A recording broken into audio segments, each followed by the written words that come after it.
We are underway here at the Rinx. If you're just joining us, I'm Jake Basile alongside Matt Mankiewich here for some Stony Brook Hockey, playing against Davenport. They lost 4-2 tonight, looking to right the ship in Game 2 of this weekend series. Along the boards, here's Jake Pobel, ships it on down, pass is cut off. In the corner, Zachary Curry plays it. Logan Davis cuts to the middle, poke check by Kozakov. Well done. Out come the Seawolves, Kyle Nastepny. Pass Pober, forcing Gauthier to play it. Reverses course. Austin Thompson sends it back around. Brendan Pepe hammering down for it. Makes a nice move around Pober. Drops it off for Slevin. Slevin, who had a hat trick in the first game of the season. In fact, he didn't just have a hat trick, had 4 goals, and then didn't score any in Game 2. Another 8-2 win against Sirius. 8-1, excuse me. Here is Joseph Slevin. Great pass. Chucky Peck fires in and out of the glove of Nathan Gauthier. Chucky Peck back on it. Slavin in the middle. That one blocked. Nicely done. Austin Malone. Andrew Mancini. Neutral zone pass. Chucky Peck burning by a defender. Fires, and shutting the door was Nathan Gauthier. Chucky Peck back behind the net. Into the skates of Gideon Cooper. He's tripped up. We play on. Here is Christos Clavins. Multiple assists in last night's game. Over to McLaughlin. Backdoor pass out of reach for Sebastian Duchette. Behind the net, Clavins can't get to it, but Duchette does. This line again, controlling pace. Duchette 3 assists last night. Peck, this one slips by him. They call off the icing. No icing. And so Aiden Talsma, the 6-foot defender, will play it. He turns it over. Liebold shrugs off a defender, but they are offside. Talsma again. And this one will die before it's iced. Robert DiStefano, leading goal scorer among defensemen for the Stony Brook Seawolves. They battle in. It's a 4-man scrum in the corner. Pulled out.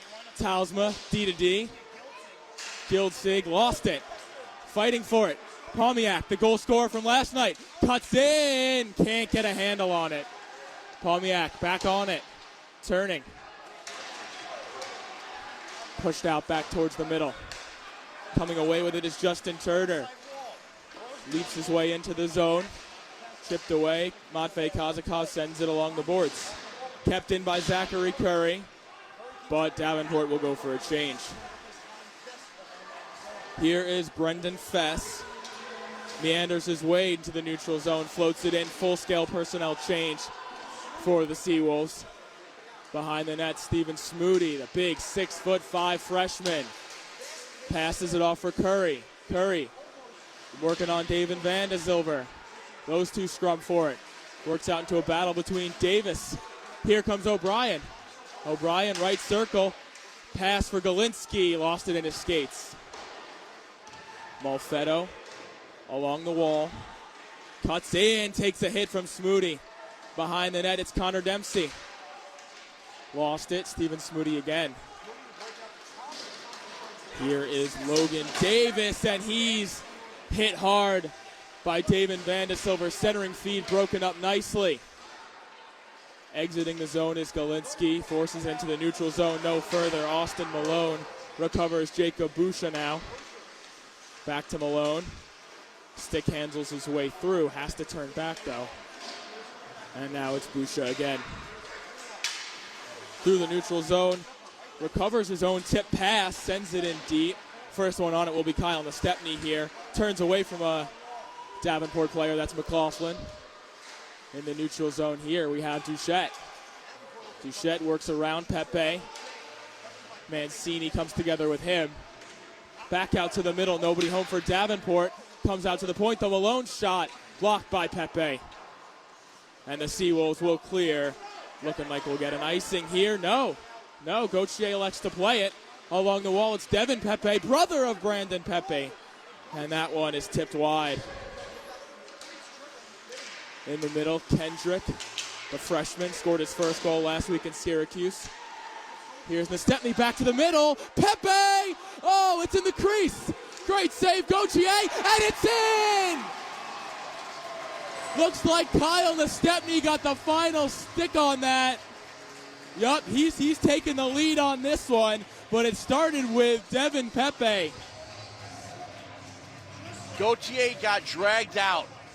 Plenty of space behind him, and all you got to do is keep hacking, and that's what Seawolves were able to do.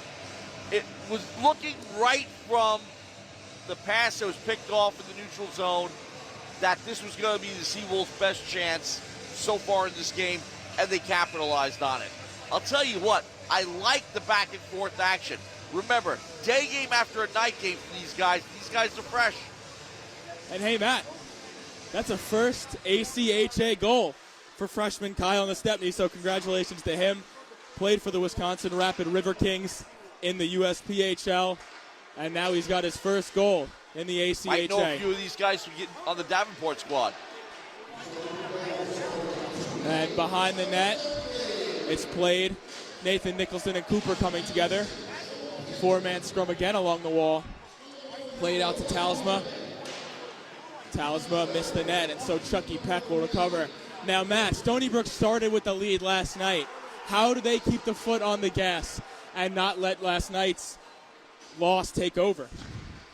Well, they know what to expect right now. That Davenport, number one, isn't going to give up. They're not going to hang back either. They like to control the tempo, and if Stony Brook can keep the pace, and there was a good chance. Yeah, and a little odd-man rush there for Davenport. Never found its way to the net, though. Matthew McDermott saddles up his man. Logan Davis come together. Here is Slevin behind his own net. Centering feed by Cooper goes off the shin pads of Austin Thompson. Nearly dangerous. Stony Brook averts danger for the moment. Zachary Curry along the wall. Peck, good stick there against Smoody. That's a size difference there. How about that? Slevin, though, out. Cooper, a lot of room in front of him, but he's a little gassed. Cooper, good pass along. Shot there, saved by Nathan Gauthier. Brendan Pepe right on it. Brendan Pepe walks the line. Shot sails high. Steven Smoody using that size. Brilliant reverse there to Jake Pober to alleviate pressure. Turnover there. Here's Mancini. Walks in, tipped, and it's blocked. Off the stick of Pober, making up for that turnover. Pober again. In behind the D was Clavens, but the pass slipped off the backhand. Andrew Mancini with him. Pulls it away. Good stick there by Andrew Mancini. Stayed on him. The Seawolves. And we'll have a cover here by Gauthier.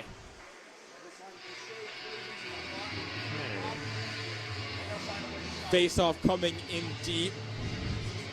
Davenport territory. They're going to change up the forward lines on the Seawolves. Get that line of Dempsey, Galinsky, and O'Brien out. Van de Zilver and Malfetto manning that blue line.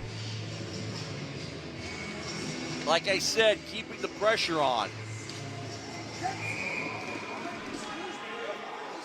Boy, did they ever, right off the face-off. Right off the face-off, and we're back in the same spot. Nothing changes. We'll run it back. Oh, a forward change, though. Short shit for that line, huh, Matt? Yeah. I would say it's about 3 seconds. Shots are 6-2 like at the 12:39 mark of the period. Devin Pepe scrambling on it for the face-off. The Stepney pressured by Malone. Coming out for Clavens. Shields the puck from his man. Gets it right back. Wheels around. He's got a lot of speed coming through this neutral zone. Keeps it on his stick. Nicely done. In comes McLaughlin. Dropped off from Malone. Shot blockered away by Kazakov. That's just his third save of the night. Well screened, though. That's exactly what they did yesterday. They got bodies to the net, did Davenport. Stony Brook's going to have to replicate that tonight. Boca having trouble with it. The Stepney pokes it away. Sends it on from a tough angle. Patted away by Gauthier. Good deceptive reverse there by Busha. And now here comes the captain, Nathan Nicholson. Nathan Nicholson, 32 points in 39 games for Davenport. But here's a rush for Stony Brook, cleaned up. Well done there. Aiden Talsma. And he'll just float Arista in. that Kazakov will say, I'll take care of this one. Just to keep him honest. But I'll tell you something. That was another opportunity building for the Seawolves that Davenport was able to break up. Because they're having trouble getting pucks through the neutral zone right now. Seawolves capitalized on a turnover for their lone score so far, leading 1-0 here with 11:27 left in the first. But still, you gotta love the pace of this game. And these blue liners from Davenport, they are big, they are long. Aiden Talsma out of Hudsonville, Michigan. He's the freshman. He's the one who blocked that chance, prevented it from being anything dangerous for the Seawolves. Here comes Davenport, a ripper. And that one blockered away by Kazakov and out of play. And Aiden Talsma made all-conference as a junior in high school. Second-team All-State as a senior. Playing defense, he had 60 points in 59 games at Hudsonville High School. He is a dangerous player. Had his first 2 assists last weekend versus Indiana Tech for their home-and-home series. And he has been a force on that blue line so far for Davenport. But here's Gideon Cooper, 2-on-1 with Slavin, 3-on-1. Over to Slavin, backdoor, cleaned up. And back in the crease, that was Talsma again. Beautifully done, breaking up a 3-on-1. What do you think, Matt? Should Slavin have shot there? McDermott keeping the pressure on, doing a great job there. This one covered alongside the net by Kazakov. Another face-off here, almost at the halfway point of the first period. 10:34 to go. Your Stony Brook Seawolves leading 1-0. Leading in the shot department 8-5. Although those Panthers are creeping up just like they did yesterday. Dempsey and Clevens on the draw. Stony Brook been excellent on the dot between last week and this week, operating well above 50%. Oh, and Galinsky takes a big hit. Managed to force it out, though. Dempsey working in. Given a rough ride by Dallas Hanley, though. Out in the high slot. Galinsky shot. Oh, it missed the stick of Connor Dempsey, looking for the deflection. Seawolves applying the pressure here. Dominic Malfetto reverses course right now. Passes it on for Dempsey. Dempsey in. Right into the belly pad of Nathan Gauthier. Only a few seconds there, and you're going to be spending the rest of the day looking for number 16. Because the way he's been able to maneuver in so close to the net, opportunity will knock for him. He will get his goals. Because these guys, while they're solid on the blue line, they've been letting the Seawolves hang out in front of the net all day long. And Dempsey, very speedy hockey player, and that was fully on display just there.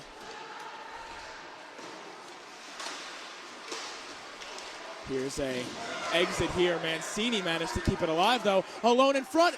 Brilliant blocker save by Gauthier. Another one for Gauthier. And this is whistled down on an injury. Looks like quite a contrast from last night, right? Yeah, there's those big hits I was talking about earlier. That's Austin Malone, who's but down. Most importantly, Davenport is bigger on defense than Stony Brook. Much bigger. And yet Stony Brook is sneaking in. They're using their speed. They're using their agility. So they've learned. They picked up a few things from last night. That's what you expect. Austin Malone makes his way back to the bench. The freshman out of Clarkston, Minnesota. We give him our best as he was slow to get up there. And from behind the net, Brendan Pepe keeps it in. Easily patted away by Gauthier was his floating wrist shot. Talsma, good outlet pass there. Here is Devin Pepe for the Seawolves. Kyle Stepney wind his way in. Tries to make a move. Can't get by Gildzig, though, but this one comes back into the crease off a couple skates. There is Jonathan DeBink playing it off for Zachary Curry. Zachary Curry sticked aside by Mancini, and we have another injury. Devin Pepe, slow to get up. Gets back into the play, though. And Seawolves are continuing this play. They're going to get a change, though. Off comes Devin Pepe, the man who was down. Hayden Tulsa with a lot of room in front of him to exit. Take a look at those Floated shots. 13-5 in favor of Stony Brook so far with 8:34 left in the period. Foot on the gas for sure right now for Stony Brook. Here's Gideon Cooper out of England, the only Englander on the Stony Brook Seawolves. I'm sure that's not a surprise to those of you listening. Steven play hockey muscles over there. away.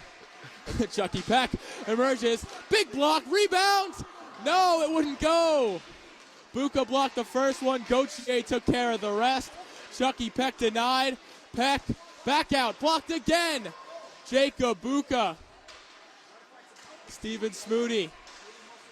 Look at him use that size so well. Just shrugged off two Stony Brook Seawolves. We're able to just get rid of pressure so well. Is Steven Smoody. Wonderfully done. Roscoe, Illinois native. Great defenseman so far for Davenport this season. And a sliding poke check by Robert DiStefano to stop an odd man rush. Pepe. I'll tell you what he reminds me of. Cooper. He reminds me of Zdeno Chara, the way he towers over everybody. And the way he just turns his back towards those forecheckers. Yeah, you're not going to touch me. But here's Dempsey again. And a brilliant skate save by Gauthier. Back out in front is Robert McLaughlin. And he'll just chip this one into the neutral zone. They'll live to fight another day. Dempsey again been all over. Dominic Malfetto settles it down in his own end. Van de Silver pass was behind him a bit. Here's Thomas O'Brien. O'Brien, his shot slides wide. Scrum along the wall. Michael Galinsky scored last weekend in the second game against Syracuse. Opened the scoring for the Stony Brook Seawolves. There's Smoody again, lost it in his skates. And so he'll just have to dump in. Kozakov plays it, gave it up to McLaughlin though. And here's this line. Stony Brook keeps their sticks in the passing lane and defends it well. Buka, him, and Smoody play catch.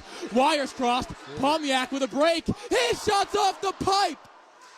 Oh, Palmiak nearly cashed in on a brutal misplay by Davenport. Palmiak, the lone goal scorer last night. That one tipped back in front. Gauthier, 2 stops. Tested early, and Nathan Gauthier has risen to the occasion. He's what's keeping this game 1-0. Because that was as clean a deflection as you can get in front. You can count on both hands the number of chances the Seawolves have had in the last few minutes. With 6 minutes to go in the period, they're up 11 in shots. That's a sizable amount. And they had a similar lead in the first period in shots last game, but they really let Davenport come back. Only a 6-shot differential at the end, and the degree of difficulty got less and less for the goaltender last night for Davenport. Mancini, a shot blocked. Nathan Nicholson. Kept in by Zerilli. Great hustle by him. Floats it all the way back into the corner. Brendan Pepe all over that. Good stick there. He gets it back. Pepe in. Mancini the bomb. Another great save. Nathan Gauthier again. Mancini, good shimmy move along the line. Gets away from DeBink. Floats a shot on. Missed the blocker of Gauthier. Pepe keeps it in. Zerilli along the wall. Behind the net. Drops off. Pass for Mancini, and it misses his stick. Stony Brook will have to regroup, but not without testing Nathan Gauthier once again. You remember how long it's been since Davenport's been Stony Brook's zone? That's a good point, man. Good 6 or 7 minutes. Yeah, this has been all Stony Brook since the 10-minute mark of this period. Behind the net, passes are caught up in Logan Davis. Zachary Curry tries to put it between the legs of the defender. That was Matthew McDermott, couldn't do it. DiStefano muscled off the puck by Austin Thompson, and here's that zone time you were just talking about. Steven Smoody's shot misses wide, and Davis on the rebound can't bury it. He missed it wide. Zachary Curry Nice move. Shot on. Floater into the SB on the chest of Matvei Kozakov. Okay, so Smooty's big, imposing, throws his body around all over the place, and has a shot. What's he doing playing at this level? He is the full package for Davenport. You wonder if the stars are a little brighter for Steven Smoody at some point. He's only a freshman. Well, that's another important thing. May have been overlooked by college scouts. But most important thing is, yeah, he could be moving up in the world pretty quickly. Here he is now. Passes off to his D partner in Talsma. Talsma takes a big hit. That was Thomas O'Brien. O'Brien cuts to the middle, and a diving breakup by Talsma stops that, but we have a delayed penalty here. It might have been Talsma on that play. But Stony Brook are going to a power play. It is Aiden Talsma, and that is a key penalty killer being lost for the Davenport Panthers. Opportunity once again with 3:46 remaining in the period. Davenport picked up the pace a little bit. They're being outshot 17-6, now it's 17-9. And the faceoff is won by Stony Brook. That shot on in the crease for a moment after being blocked by Gauthier. In the crease, through the skates of Cooper. Malfetto plays it, keeps it alive for Stony Brook. Cooper along the wall. Slavin tries to play catch with Cooper. Pepe comes in for support. Out to the point for Malfetto. Over along for Slevin. Across for Peck. That shot got away from him. High sticked, but played by a Seawolf, so we keep going on. Slevin and Busha along the wall. Pulled out for Malfetto. Malfetto with the move. Shot, rebound, Peck. Fouled on his backhand. Off the post. No. Oh, man. Stony Brook knocks at that door yet again, but they can't break it down. Chucky Peck robbed by the goalie and then the post. And here's Nicholson on a breakaway. Nicholson shut down by Matvei Kozakov. Nathan Nicholson was the leading goal scorer for Davenport last year. He's a great two-way player. And Matvei Kozakov closed the doors on him. 45 left in the Stony Brook man advantage. Steven Smoody using that long reach. Take that one right out. Stony Brook power play has lost a bit of its oomph after that breakaway, hasn't it, Matt? Well, first of all, that put a little bit of a scare into him. No doubt about it. Davenport actually showed me something on that kill. They came out and they just attacked. And that's how you have to do it on the power play. You can't just hang back all day long. But the Seawolves had their chances. Poster, goalie's best friend, and Gauthier has a couple of buddies back there. No doubt about it. If he's anything like Marc-Andre Fleury, he'll be giving those posts a rub down with his goalie pad there. Pepe across. Nastepny fanned on the backdoor pass at the waning seconds of this Stony Brook power play. Di Stefano, Mancini catches on his backhand. That shot through a screen is stopped by Gauthier. Zarilli on it in the corner. Di Stefano, beautiful move around the line. There's another one. Di Stefano walks in. What a save, Nathan Gauthier. But how about that move by Robert Di Stefano? Shook away two defenders along the line. Here's an icing by Davenport. Waved off, actually, excuse me.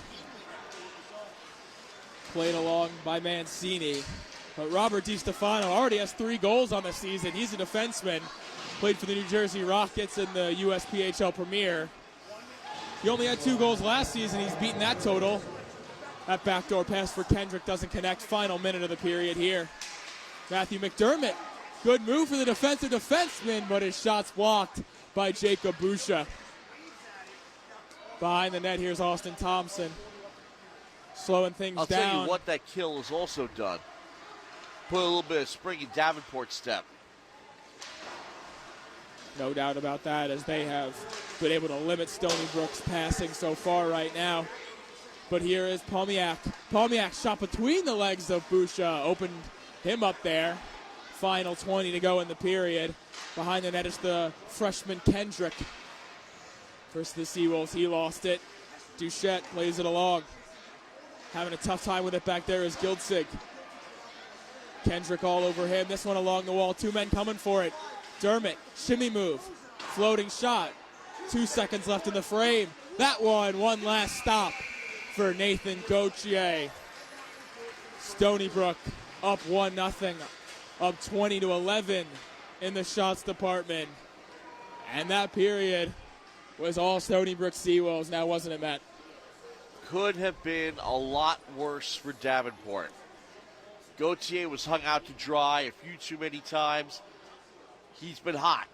That's what's keeping him in the game right now, because especially in the second half of the period, all the activity was in their zone, and their defensemen are gassed, I am sure. But the kill really, I think, was a turning point for them, because it put a little spring in their step. They got going again. Nice breakaway, didn't convert on it. They'll get the next one.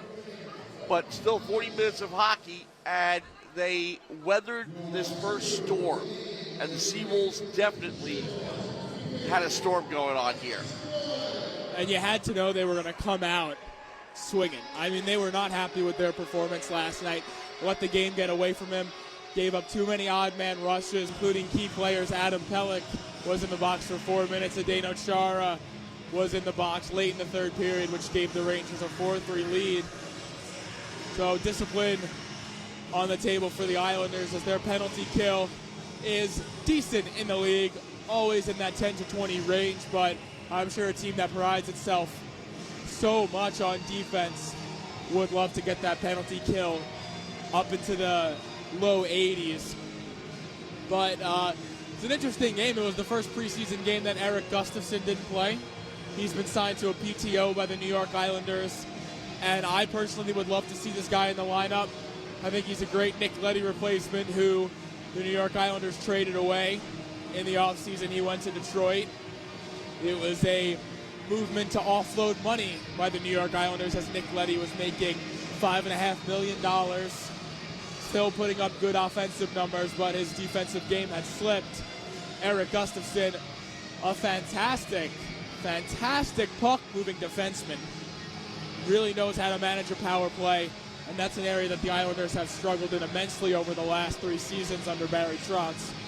I personally would like to see Gustafson in the lineup, at least in that revolving door position, with Andy Green and Zdeno Chara perhaps.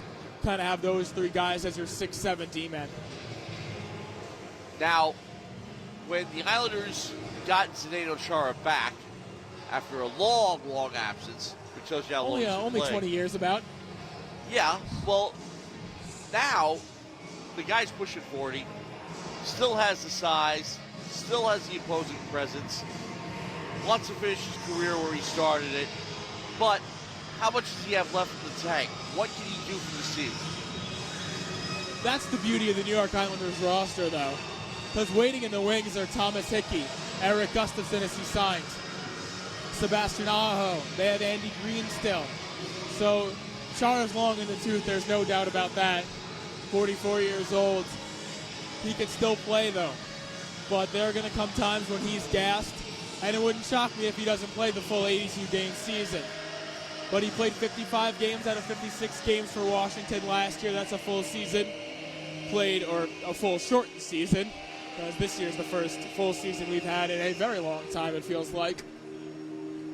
But Zdeno Chara, nobody wants to go in the corner with him. That hasn't changed. Still an offensive defenseman, plays penalty kill and power play. Looking for a big year out of Jack Hughes.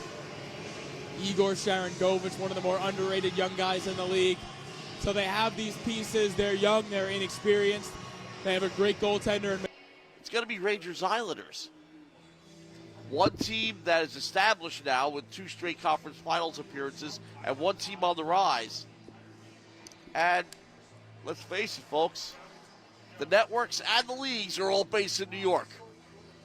Wouldn't you love to see rivalry night, New York Islanders, New York Rangers dominate the scenes on ESPN and TNT? I know I would. And yeah, it really feels like a passing of the torch. I mean, the Penguins and the Capitals, even the Boston Bruins, Chicago Blackhawks were a big team that was given that national media attention. Feels like a changing of the guard right now with these new teams coming in and becoming such big teams. The New York Rangers are going to be a playoff team for a long time soon enough. And I hope to see the New York Islanders, New York Rangers, New Jersey Devils, and from the West Coast, Edmonton Oilers. How do you not shine the spotlight on the best player in the league, Connor McDavid? So, new faces as a new era descends upon the NHL. Very excited for the ESPN era, hopefully growing the game, which is the goal here. I'm 21 years old. I grew up all my life watching those national games on NBC Sports. Gonna miss those graphics, gonna miss that intro music. But change is good, and hopefully a change that involves a lot of New York Islanders hockey on national TV. What you're going to witness with ESPN's coverage is the way it was 20 years ago when they last had it. They've even gone back to their original theme on their broadcast. So, like I said, the other thing you're also going to see on ESPN is how they are on SportsCenter. If they don't own it, they pay no attention to it. NHL coverage on ESPN on SportsCenter, can you believe it? Hockey's going to be hard to avoid. We heard Max Kellerman say a year or two ago that nobody cares about hockey. Well, these guys on ESPN, they're going to be paid to care about hockey now. So hockey coverage will see a boost no matter what. But we are gearing up here for the second period, just 2 minutes away from puck drop. Matt, Stony Brook in firm control of this game, in the same position last game. How do they right the ship from last night? First off, that kill late in the first period by Davenport put a spring in their step, like I said before. That's the thing they have to watch out for. Turning points. Could that be a turning point for Davenport? Stony Brook owned the Davenport zone all day long, and the only reason the score is 1-0 is because of Gauthier in goal, stopping 19 shots of the 20 that Stony Brook took. And on the other hand, Davenport, they got to do better than 11 shots. They got to get the puck back into the Stony Brook zone and give their guys some breathing room. And let me ask you something, Matt. Besides that breakaway stop on Nathan Nicholson, can you remember too many difficult saves that Kozakov has had to make? The only ones he's had to make. Not so a high degree of that tells you something too. So far. That oftentimes, if a goalie doesn't see a lot of action, gets a little rusty out there. Well, Kozakov is not. He'll be ready. I mean, his first big save doesn't get bigger than Davenport, one of their best players, coming down on the shorthanded breakaway in alone. And he shut the door on that 5-hole. He let up a breakaway goal last night to Robert McLaughlin, went to the backhand, but Nicholson also went to the forehand 5-hole move yesterday and got shut down. So Kozakov seems to have that area locked down right now. Well, that's the thing. Well, I said, even though that breakaway was unsuccessful, it woke Davenport up. And we'll see if that carries over through the intermission. And we saw last night, Stony Brook's lack of converting on the power play cost them. Cost them in momentum and ultimately cost them on the scoreboard. Going to have to avoid that here on every man advantage, take advantage. You don't have to score a goal on every single one, but you have to get that forward progress. And most importantly, probably shouldn't be letting them shorthanded breakaways. Absolutely. So, everybody's back on the ice. Stony Brook, one last meeting with the coaching staff, and we should be ready to go here momentarily. A fresh 20 on the clock, second period. shots are 20-11 right now. Stony Brook up 1-0 if you're just joining us, on a goal from Kyle Stepney. Congratulations to him on his first goal in the ACHA. But he has been a good piece for the Stony Brook Seawolves so far. He has had 2 assists in his first 3 games. That's very good. He actually played defense on the Wisconsin Rapid River Kings, and he's a forward for the Stony Brook Seawolves. And looks like he could do about anything then, because he has been a great forward for the Seawolves. But second period action, ready to go here. Puck is dropped. Stony Brook wins the opening draw. And here is that young man, Kyle Stepney. Pepe cruises in. Rebound in front, cleaned up. Pober. Establishing early. Big Good Steven idea. Smoody shrugs off a hit from the freshman Sean Kendrick. Devin Pepe, who was all over the ice last night. Good feed for Stepney. Flub shot there in the crease. Stepney, nearly another one for him. Mancini at the line, keeps it around the offensive zone for Stony Brook. Pass back out in front. Blocked by the hand of Zachary Curry. Mancini out. Shot. That one tipped home. Andrew Mancini. He started it. Not sure if somebody finished it. But it's Mancini who's leading the line for Stony Brook. Andrew Mancini. Hey, another first goal for the Stony Brook Seawolves here. Everything I said right out the window. Or it just proves my point. Davenport didn't do what I thought they needed to do, is establish themselves early. Instead, it was the Seawolves right off the opening faceoff, taking over and putting another goal on the board. Andrew Mancini, freshman out of Farmingville, New York. Played for the Junior Islanders at the National Collegiate Development Conference. And now he's got his first goal in the ACHA. 2 first goals tonight. How did we get so lucky? Well, Whistle I'll tell you down this, here. too. COVID screwed up everybody's life. And the canceled season didn't give a lot of people opportunities to establish themselves. The Seawolves rebuilding, really, from a long period of dominance during the late teens. And starting all over again, starting fresh with some new blood, and they're proving themselves immediately. No doubt about that. Stony Brook has had only winning record seasons since the 1995-1996 season. So they are very familiar to success. They've won 4 Eastern States Collegiate Hockey League championships in that time, 4 straight in fact. Never won the big ACHA one, but here's a chance, and it's stopped by Gauthier again. Walking right down the middle there he was again, your man, Connor Dempsey. But there's Gauthier again, coming up with a big save. He's going to have to do this all day long if they're going to keep this team, if he's going to keep this team in the game. Right now, only 5 shots in just the first minute and 18 seconds of this period. And that doesn't, we had 2 posts in the first period too. Here's Slavin with the shot blocker save behind the net. Chucky Peck into the skates of Jonathan DeBink. Tries to shake away from Aiden Talsman, but manages to get it to his line mate in Gideon Cooper. Walking in is DiStefano. Oh, pass to the slot. Unable to be redirected by Chucky Peck. This one will be an icing. Had a couple ones before that we weren't too sure until the last moment whether they would be an icing or not. We're barely 2 minutes in, and we have not seen the puck in the Stony Brook zone except for that one ice puck we just saw here. That's it. We've hardly seen a Davenport player have the puck in the neutral zone. And a big part of that, Matt, has been face-offs. Stony Brook relentless on the dot. As I give them the kiss of death. This one, though. Losing one on their own end right there. Here's Brendan Fess charging down in a race with Nicholson. DiStefano comes over, helping him out with that one.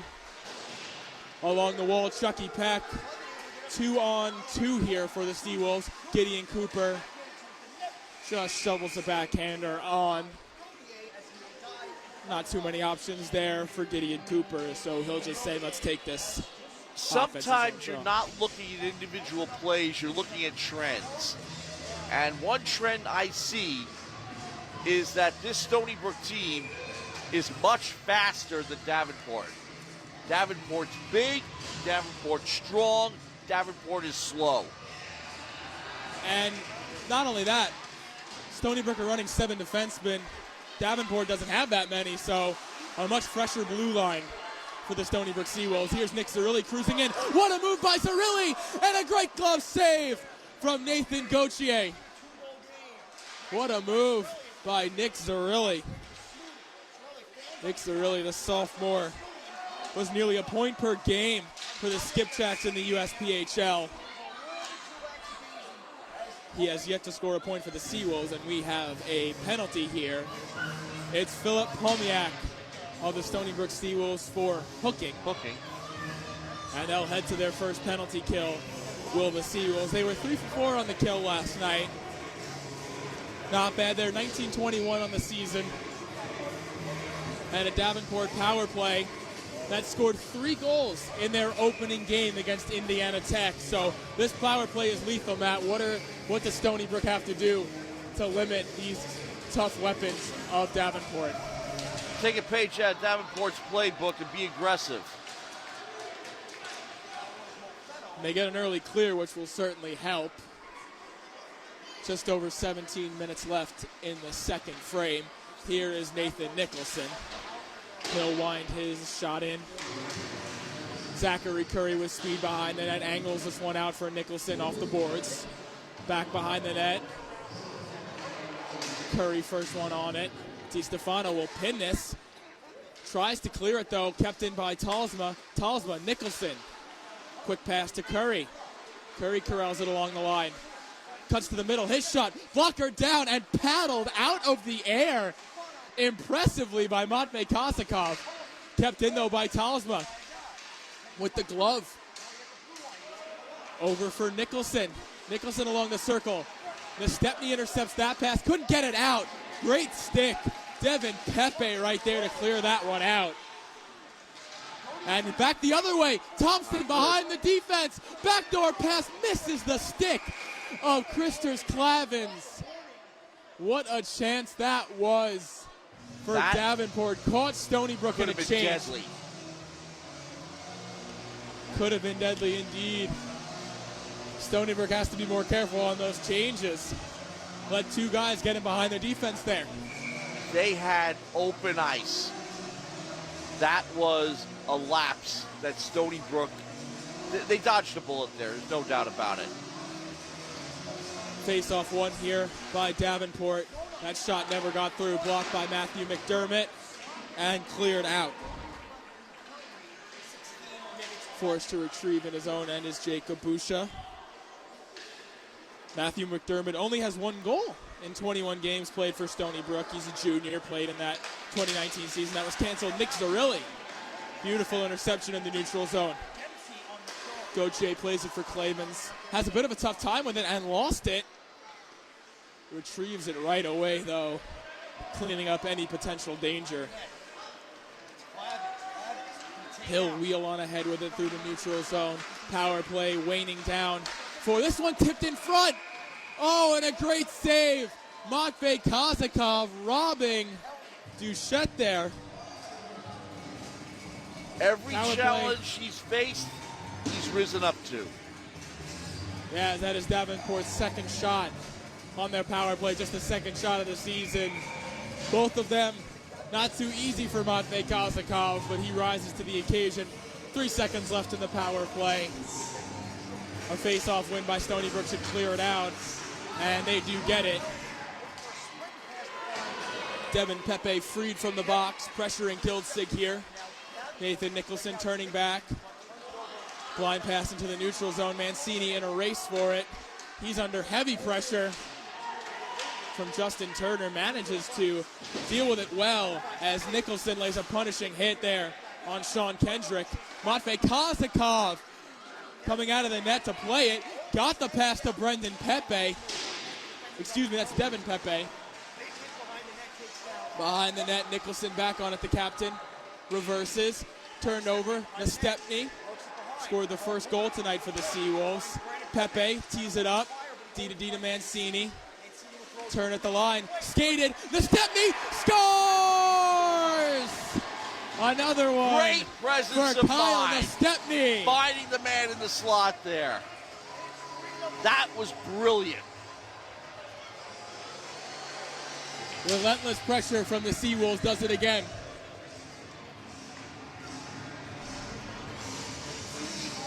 Shots are 31-13 right now. They are making the most of it. Kyle and the Stepney on a beautiful pass. Risters that one behind the net from between the circle for his second of the night. And Stony Brook up 3-0 with over 14 minutes to go in the third. Brendan Fess floats this one in only as far as Stephen Smoody. And Matt, they've done exactly what they've needed to do in this second period, haven't they? Well, they knew Davenport was going to come out swinging, and there you go. There's a goal from Davenport. That was Zachary Curry on a rebound. Just too many bodies for Davenport in, and Stony Brook couldn't collapse on those sticks. And they get this one right back. It's their 14th shot of the game. And Zachary Curry tallies one for Davenport. They weren't going to let that one get by. They missed the golden opportunity earlier. 3-1 gets them right back in it. Always looking for the momentum. That could be a momentum shift right here. Davenport finally converting on something, finally getting something in the Stony Brook zone. But here's Stony Brook putting the pressure on once again. Zachary Curry had 4 goals and 3 assists in just 7 games last year. He is an offensive force for the Davenport Panthers. Had 25 goals with the Wilkes-Barre Scranton Knights. And here comes Davenport again. And they've got their skating legs on big time here. Stony Brook wants a call there. And here's a takedown here. And it is a big time scrum between Fess and McLaughlin behind the net. McLaughlin made the hit. Fess was incensed, felt he got hit from behind, and he ripped down McLaughlin, and now he's slow to get up. Fess, that is. Last night in Bridgeport. And this game certainly got chippy last night as well between these two teams, especially as the game got later and Stony Brook felt like the game was getting away from them. And doesn't look like we'll have any penalties here. We have some discussion going on. But sure here's we'll the find thing. out soon enough. Oh. Who got chippy first? Well, it was an uncalled hit, and Yeah. Fess was the one with the takedown. But we see But Dominic now, Malfetto in the box. Davenport just scored, got themselves back in the game. You saw how aggressive they came down the ice. They're trying to steal momentum back. And like I said, that goal could be a turning point here if Stony Brook lets it become a turning point. And now take a look. Refs are having a discussion right in front of us, but only a Seawolf is in the box.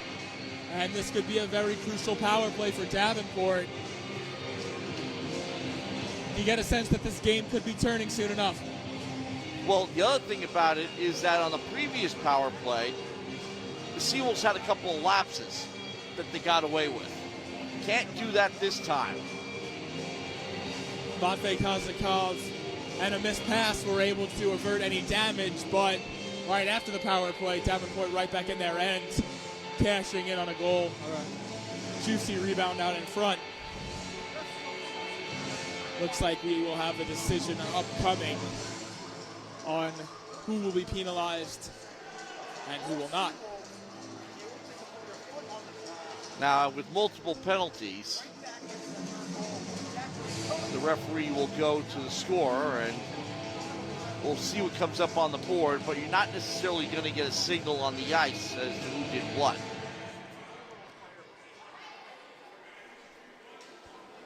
As of right now, just a Seawolf in the box. Waiting to see if there's any Davenport Panthers that are going to be joining them.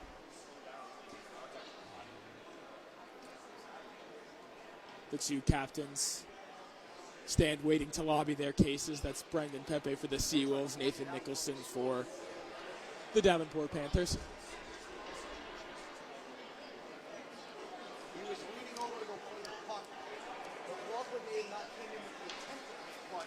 If this is a power play for Davenport, do you see this as a potential turning point for this game? Oh, yeah. Without a doubt. Because, first of all, if they convert on, it becomes 3-2.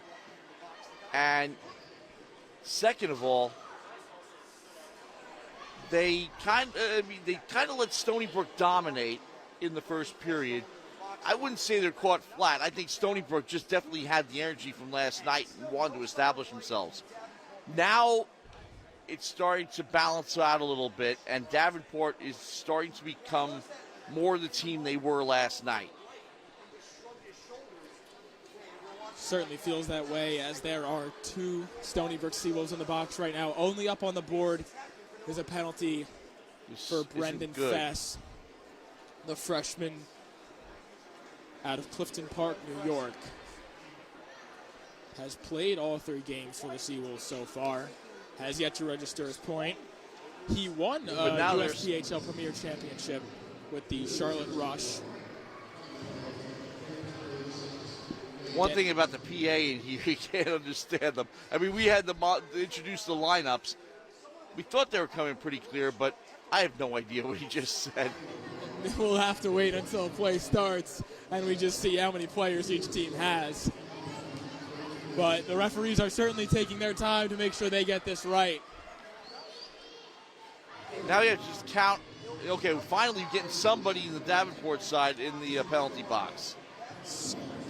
Looks like Stony Brook have their 4 on the ice. That's Ian Milton, Pepe, by the way. Nestepny, Vanda Silver, and McDermott. So and Stony Brook will be shorthanded. It's 5-on-4. Oh, no, wait. It's 5-on-4. Most likely offsetting minors for the scrum after, and a roughing penalty for Fess. And here's an odd man rush for Stony Brook right off the bat. It's Nestepny and Pepe. Pepe, Nestepny! Oh, what a blocker save by Nathan Gauthier. This time it's Stony Brook with a shorthanded chance. And an interference penalty coming against the Panthers, excuse me. So we got a 4-on-4. The remaining minute 42 of the Stony Brook penalty. And then 18 seconds of 5-on-4 for Stony Brook. That's big for Stony Brook, because what we saw yesterday, they had a 4-on-3 and lost it. They took a penalty in the middle of it. Now it's Davenport with the man advantage, and they lose it. So we're going to skate 4 aside here. It's Slevin and Peck. Peck, the leading goal scorer for the Stony Brook Seawolves, with Mancini and Pepe manning the blue line. Curry and Slevin on the draw. 1 for Stephen Smoody. And good luck for checking him, but he clears it down. And this will be an icing. 13:08 in the second period. Shots sticking around at 31-14 for the last little while. Well, people were banging into each other, so not taking any shots. Certainly another part of the game. That's always entertaining. Curry and Slevin will do it again on the draw here. 1 again by Curry, but Slevin picks the pocket of Pober. Drop pass here for Pepe. His shot. That one tipped by Smoody in front, his own man. And Gauthier up to the Pepe task took again. that from just behind the right circle. But again, well screened. A lot of people in front of him could have snuck that in. Brendan Pepe, so adept, so very, very just great at walking the line and opening shooting lanes for him and his D partners. Slevin finally wins a draw in the offensive zone here against Curry. Smoody on the exit though. Davis can't handle the pass. Peck in.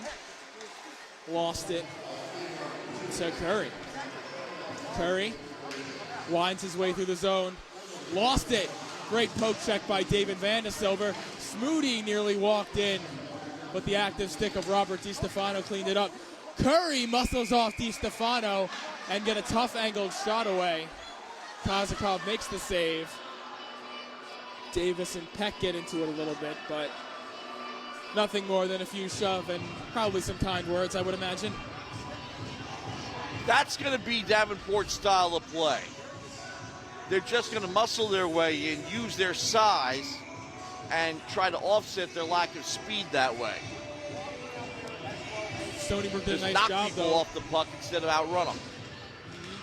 But David Vandesilver and Robert DiStefano defending that very well for the Seawolves. This pass out of reach for Kyle Nestepny. 2 goals tonight. Nearly a hat trick, if not for the blocker of Gauthier. Here's a good step up by DiStefano. Pressed in for Kendrick. Kendrick behind the net. Circles the wagons along the far wall. Left off for Nestepny. Why not give it to him? He's got the hot stick. Kendrick dropped off DiStefano. That shot in the skates. Turning shot by Nestepny. And that one is handled by Nathan Gauthier. Nestepny awfully close to that hat trick. It's got to be in his mind right now with how many times he sniffed around that net. Well, he was ideally positioned, but because the puck went off his skate, that gave Gauthier enough time to set up for it. Yeah, if that came right off or was deflected, we might have been looking at a lot of hats on the ice right now. Mancini reverses, maybe not enough on it, but Devin Pepe comes over for support. Out in front, that one chipped high by Robert McLaughlin. Good defensive play there by Mancini to drop down and stop that pass. Here comes the Seawolves. It's the speedy Zerilli in. His shot pad stopped Gauthier. Lofted out. Behind the defense was Sebastian Doucette looking for a home run pass. Brendan Pepe cleans it up. He slides in. This one, Nestepny again. Shot, stop Gauthier. Digging at it is Devin Pepe. But it is frozen and locked down by Gauthier. They had 18 seconds of power play time, and they were going to get one shot off, and they did. Weren't able to convert on it, but nice try. Making the most of those power plays, unlike last night. 11:09 to go in the second. Stony Brook doubling up Davenport on shots, +1, 33-16 in favor of the Seawolves. Most importantly, that ratio hasn't changed. We're halfway through the second period, it hasn't changed. Stony Brook, no doubt, learning from their mistakes last night. There's a shot, patted away, and into the netting. That was Matthew McDermott firing it on Nathan Gauthier. So, like I said, what I thought Davenport needed to do, they haven't done. Here we are, even strength, once again, in the Davenport zone on a face-off. And we said Nathan Gauthier's They had a couple name of flashes of brilliance, that's it. quite a lot tonight. He made 34 saves in both games against Indiana Tech, and he's had to make 31 already tonight. So Nathan And again, we haven't Gauthier, even reached the halfway point. Nathan Gauthier up to the task so far. You cannot blame the Davenport deficit on him. This one around the boards. Centering feed for Gideon Cooper, tipped away. McDermott in a race with DeBink for it. 2 big men coming together. DeBink wins the battle. Turner dropped off. Marking his man was Dempsey there. Nicely done.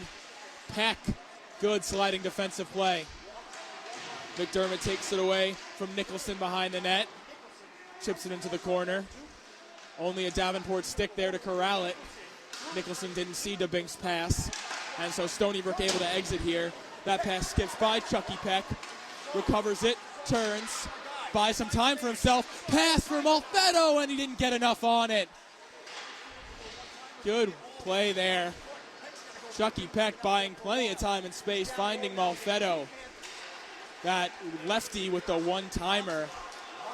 2-on-2, here comes Davenport. Shifting around Malfetto is Logan Davis. He gets hit. Punished there by Malfetto. Along the wall, Devin Pepe, who wears the A. Good pass for O'Brien, but it just slipped by him. He was walking in alone if he managed to corral that pass. Good shifty move. Here comes Curry. Curry takes it along the wall, defended up by Mancini. Mancini very active with his stick tonight. Very noticeable on that blue line, and of course, his goal, the last goal we've seen for the Seawolves. Battling along the wall, centering feed cleaned up by the captain, Brendan Pepe. Mike Galinsky floats it in deep. He'll go off for a change. Thomas O'Brien, the lone man, still chasing that. Zerilli puts the pressure on. Pepe tying up the stick of Duchette in the neutral zone. Cutting off this pass is Thomas Liebold. In, save, rebound left there. Liebold around, out in front for Palmiak, they score! Palmiak deposits the pass, and it's 4-1 Seawolves. What a pass from Thomas Liebold. Beautifully set up, and not a great angle, but that's the only way you're going to beat Gauthier. And Stony Brook able to generate off the rush in a way they were not able to do that last night. I think last night the Seawolves were surprised. After stomping on Syracuse the first two games by identical 8-1 scores, they expected Davenport to be nowhere near as good as they are. They're not a bad hockey club, but the Seawolves have used the one advantage they have over them, speed, to capitalize. That's why they're up 4-1. And Philip Palmiak, he's only had a career high of 5 points with the Seawolves, the senior from Middle Village, New York. He's already got 2 goals in 3 games this season. Here's Thomas Liebold, the man who set him up. Thomas Liebold played for the Boston Junior Rangers of the Eastern Hockey League, where he won a championship. Already has his first goal as a Seawolf, does the freshman. Well, now he's got his first assist, too. So it's a night of firsts for the Stony Brook Seawolves. Well, the neat thing about this, even though Davenport is in Grand Rapids, Michigan, some of these guys know each other. They've played against each other. Well, that year off certainly gave a lot of these guys a chance to play in those junior leagues, like the EHL, like the USPHL. So I'm sure these guys have crossed paths before. Along the wall, it's the Bink, give and go with McLaughlin. Defended by the Seawolves. Turner behind the net. Return pass for him. Tough angle shot, someone along. Giltzig with the shot. That one glances wide. Steven Smoody corrals it in the neutral zone. Pressured by Nestepny, picks his pocket. Backdoor is Pepe. Back to Kendrick, broken up by Giltzig. Oh, a shot by Kendrick doesn't go. Smoody takes it. Passes to Turner. And another golden opportunity from the Seawolves, forcing another turnover by this Davenport defense. The pass was a little bit behind Kendrick. But I'll tell you something. It wasn't. There was an opportunity there. How about that block by DiStefano and another odd man rush. The Stepney in, broken up. What a stick by Steven Smoody. And we have a whistle here. High sticking. During the playoff run with the Islanders last year, you began to notice Matt Barzal being everywhere the action was. And I'm starting to see that with Nestepny. Anywhere there's action, anywhere the puck is, anywhere there's an opportunity, he's there. It seems like since he scored that second goal, he's had plenty of chances for that hat trick and plenty of chances to set up somebody else. A couple of odd man rushes, a couple of backdoor plays for the freshman. But he has certainly been all over the ice, and speaks to your point of those young guys, these new guys for Stony Brook rising to the occasion here. They're getting a big role in this lineup. Nestepny, power play, penalty kill in one of the top lines, making the most of those opportunities. Stony Brook on the man advantage here with 6:20 to go in the second period. They are up 4-1 right now, looking to pad that lead As that pass from Cooper misses a Brendan Pepe who was streaking into the zone. Slavin. A rare mistake. This one turned over by the Seawolves in their own zone. Duchette tries to cut to the middle. Alone in front is McLaughlin. He finds it, gets a tip, and Matvey Kozakov with the save. Again, Davenport, the aggressive penalty killers, finding chances shorthanded. Chucky Peck stops and starts. Gives for Slavin. Slavin, backdoor, Cooper, shot! Oh! A spectacular glove save from Gauthier. Gideon Cooper shooting the other way. He was skating against the grain.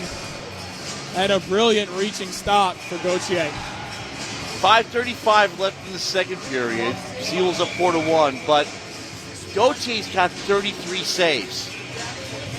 He's getting bombarded out there.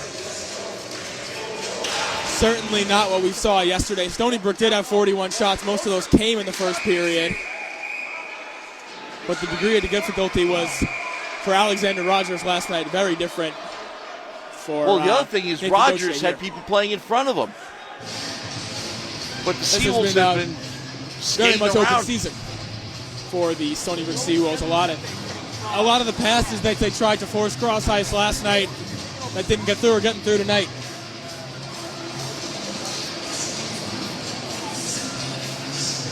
But you can also tell, and you don't get to see this as much, obviously, in the NHL, because, yes, they play back-to-backs, they play home and homes. But the home and homes, usually you'll see it there. You'll see two teams face each other, and rarely does one team sweep. They're often split, the home and homes. And this is the reason why. Because adjustments are made, you get used to each other. And playoff series, same thing. And it's not like the game last night was tremendously uneven or anything. Davenport just made the adjustments earlier than Stony Brook. They made it for the second period of game one. But Stony Brook certainly learning from their mistakes last night. We remain 5-on-4 here for the next 53 seconds. Mancini, touch pass for DiStefano. DiStefano, give and go, and that one off the toe of his stick. Zerilli trying to set him up. Austin Thompson curls away. Can't get it out though, Mancini. Mancini tries to make a move around Ian Milton. Couldn't do it there, forced out. DiStefano, pass for Nick Zerilli. Zerilli taken down. Austin Thompson. DiStefano, a little room in front of him. He'll take it. Tries to force the cross-ice pass. That was Pomiak. Dallas Hanley. Great reach right there by the big defenseman. Final 10 seconds on the Stony Brook man advantage. Kozakov plays it. Pass there. Zerilli from DiStefano. Zerilli fights through a couple of checkers for it. That shot by DiStefano sailed high. Pomiak tries to dump it back in front, but the net is off its moorings. Back at five aside there. Because on that rebound, well, he had it in hand. The net going off its moorings is only coincidental. Didn't really figure it into play. But a good stoppage there for Gauthier gives him a little bit of a breather. But we have another face-off again in the Davenport zone. And that's where all the action's been since midway through the first period. Face-off one here by the Panthers. Behind the net, Hanley plays it for Turner. Turner can't handle it. Here come the Seawolves. Turning is Fest. That shot's blocked. Talsma, another block. Trips up Fest there. Nothing called. Dempsey races to the puck. Wins a battle with Logan Davis. Nearly created an odd man rush, but Connor Dempsey's speed on display. Again, good play here. Odd man rush, 3-on-2 for the Panthers. Losing it was Curry, and that'll make things a bit easier. Here's Davis. Pass for Curry. Out for Pober. That shot never got through. Blocked by the captain, Brendan Pepe. That slider from the wall does. And Matvey Kozakov will freeze it. 3:40 left. Good job by the Seawolves. Go ahead. 3:40 left, 4-1. But anyway, Good job by Seawolves not letting Davenport settle in. Yes, a loose puck gets to Kazakov, no problem. He handles it. But no attack yet by Davenport. They're trying to organize something here, and Seawolves aren't letting them. And the last few times we have seen a frozen puck in the Stony Brook zone, it's been from a shot from the exterior. Very little coming from the middle for Davenport. Icing here by the Panthers. Steven Smoody will try to sneak a change, it looks like. He does. The difference is night and day, literally, because we did play the game at night last night and we're here during the day. But the Seawolves' performance is night and day as well. There's another shot created by a face-off win. That was Nick Zerilli. And that's another important thing. The Seawolves have owned the face-offs and able to create shots immediately and keep the pressure on. They haven't all gone in the net, obviously, but still. And like you mentioned, Matt, taking a look at that shot total, they're keeping that doubled lead. Nothing has changed in the last 5 minutes since we last took a look at that. I expected a turnaround. I didn't get one. Well, it was looking that way with the early goal and the early penalty by Stony Brook. So here we are. Offensive zone, Leibold lost it. McLaughlin knifing his way into the zone, trying to cut wide on Malfetto. Brilliant stick. Dominic Malfetto, what a poke check. Reaches right around McLaughlin, gets it out, and he'll carry this puck out himself. Pomiak plays it for Malfetto. He and Malone tie up. Chips it behind the net as we face the final 2:30 in this second period. Austin Malone under pressure from Nick Zerilli. He'll meet Thomas Leibold soon, who just clobbered him. This pass hovered in the air. Now it's on the stick of Nick Zerilli. Turned back around Christos Clavens, but he is 1-on-2 with Chucky Peck and Dominic Malfetto. Gauthier plays it around. Change for Stony Brook. Could work to their advantage here. Slevin in front. Net off moorings, though. Another one of those. Just look at what DiStefano just did. He skated rings around everyone. And that is the game in a nutshell right here, because most of Stony Brook skaters can do that against Davenport. And Robert DiStefano listed at 5'10", 160. He's a speedy guy, 23 years old. Only had 5 points last season. Like we said, already 4 this season. He's been a great power play quarterback for the Stony Brook Seawolves. He's been great at generating offense off the rush from that blue line in the zone. A big piece for the Stony Brook Seawolves has been Robert DiStefano. Another offensive zone draw here for the Seawolves.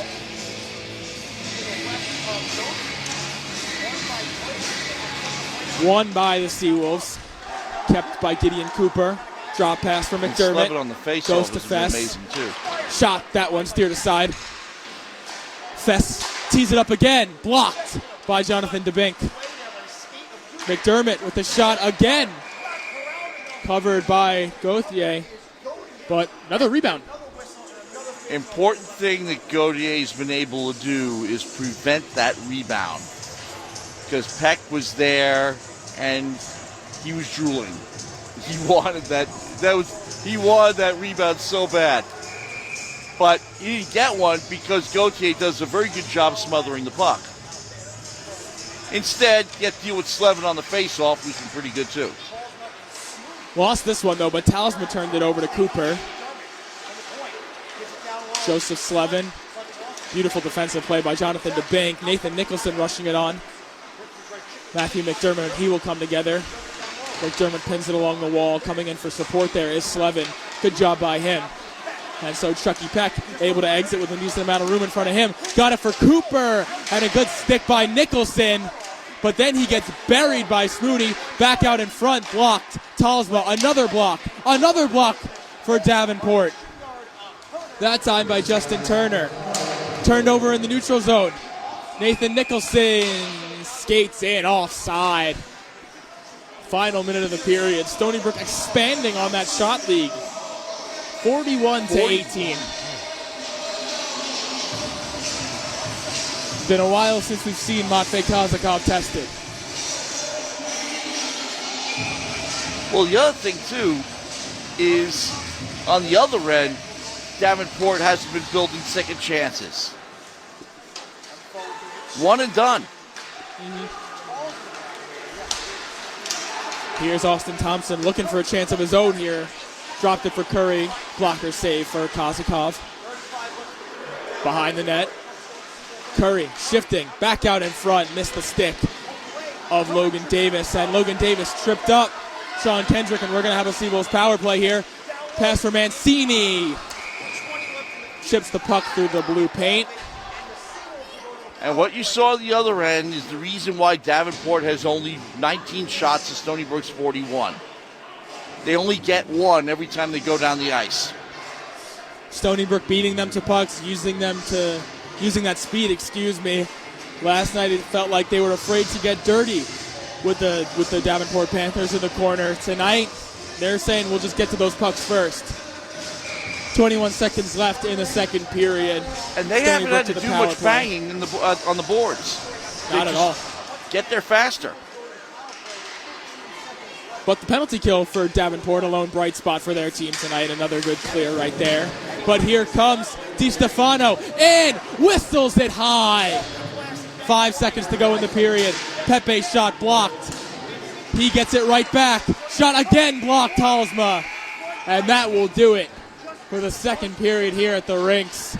Stony Brook on the power play. Will resume it at the beginning of the third. They lead 4-1. They lead 41-19 in the shot department. And the story of the game so far, Kyle Nestepny all over the board. First 2 goals in the ACHA. And, of course, Nathan Gauthier preventing this from being a lot worse. We talk about short turnarounds.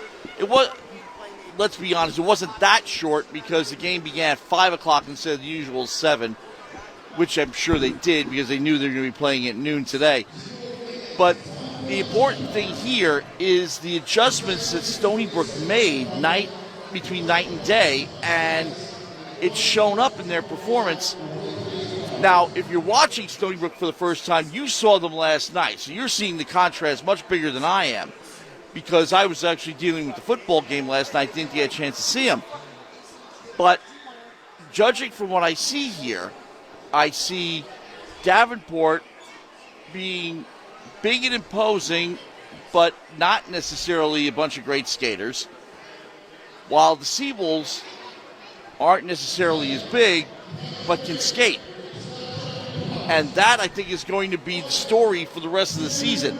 Now, in terms of who they face, if they face a team that's got speed, then it could be a free-for-all. Then the muscle comes in. Then whatever edge you can get otherwise. But their goalie is not really, well, he's been tested a few times. But second chances are usually what get you goals. And Davenport doesn't get any. And at least has not gotten any today.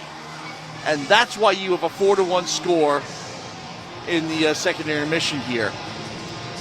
If you look at the goal from Palmiak, it was a shot by Liebold. Liebold found his own rebound, wrapped it around the net, dished it in front, and that's a goal. Those are the second chances you're talking about. Stony Brook capitalizing. Stony Brook is more hungry tonight. And like you said, Davenport had the size. They used it last night. Haven't noticed it as much today. They haven't laid a lot of big hits. Last night, Smoody was bumping guys off of him left and right, swatting away Seawolves like flies. He's laid a couple hits tonight, nothing like last night. Well, that's the other thing, too, is when guys are skating, guys are moving around, they're harder to hit. If they're standing around all day long, bang into them as much as you want, muscle your way in. There were a couple of instances where Davenport was able to do that. Not necessarily able to finish because of Kazakov in goal, but the most important thing here is that they have not been able to sustain that. If they play their game, it's basically one team's playing its game, the other team's been taken out of its game. No doubt, and we saw what Davenport's game was last night. It's a physically imposing game. It's a forcing Stony Brook to chase down the puck and go into the corners with those towers. And tonight, Stony Brook has been able to generate off the rush. They've been able to create time and space. Look at all these zone entries by Connor Dempsey and Chucky Peck, creates the space, stops and starts. Well, you were watching Shuck-a-Puck, so I see that, yeah. They're doing the Shuck-a-Puck That's the here standard intermission. thing they do in the second intermission of Stony Brook games. You know, everybody knows what that's all about. But the one thing we have to talk about is that for those of you who are not familiar with the Stony Brook hockey program, hockey at Stony Brook is not an NCAA sport. When we talk about the ACHA, they have no affiliation whatsoever with the NCAA. And people call it a club sport, but it's much more than that. The ACHA is an organization similar to the NCAA, even though it isn't. But the funding and the administration of this program is done through the undergraduate student government here at Stony Brook, not run by the athletic department. So they've been running this for well over 25 years now. And they've built a following.